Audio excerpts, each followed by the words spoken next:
Utah farmers and researchers are testing new methods to save water as our state prepares for a drier future. But many come with a high price tag.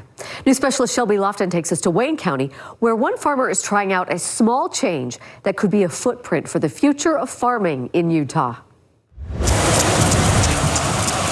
Water is precious to us. For 5 generations, Dwight Brinkerhoff's family has lived off this land in Wayne County. Yeah, there's been quite an evolution over the years. It used to be horse and buggy. He's now testing another evolution, a water-efficient change to his sprinkler system. Get a little more water rather than the wind blowing it away. He's collaborating with Utah State University to try out wheel line irrigation. You have a system that can roll from one position in the field to another, but you still have to go and manually operate the system to move it, shut it off, let it drain. USU irrigation specialist Burdette Baker says it's more cost-effective for larger operations. We've got a lot of small and medium-sized farms in the state where you may only have one operator or just a couple operators. Pushes that back.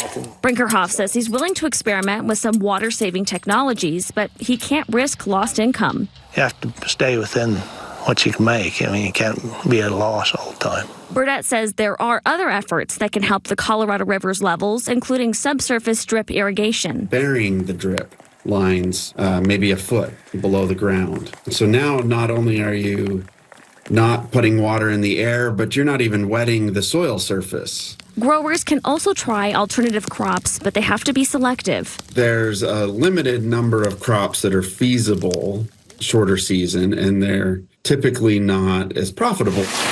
There's another option called fallowing. Burdette says that's temporarily stopping irrigation on a piece of farmland for a season. It doesn't mean that there's zero water use. You still have precipitation, and you'll still have plants grow where there's precipitation. It will just be less. But efficiency doesn't equal conservation. The only way to conserve water is basically reduce use. Water resource researchers Zohrab Samani and Frank Ward say many of these efforts may provide more crops, but that doesn't mean they use less water, which is the goal. The Chinese have a very, very effective method. They call it plasticulture, where they cover the land with plastic, clear plastic, and they perforate the plastic seeds on those perforations. So the water only can go to the plant. It can be expensive. You're substituting labor and or money or plastic for water. And the question is, do any of those things cost more than the value of the water saved? To preserve our most precious resource for years to come,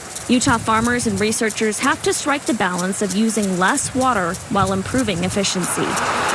Reporting for KSL 5 News, Shelby Lofton. Shelby, thank you. Love to see how science and farming are working together. Yeah, pretty cool.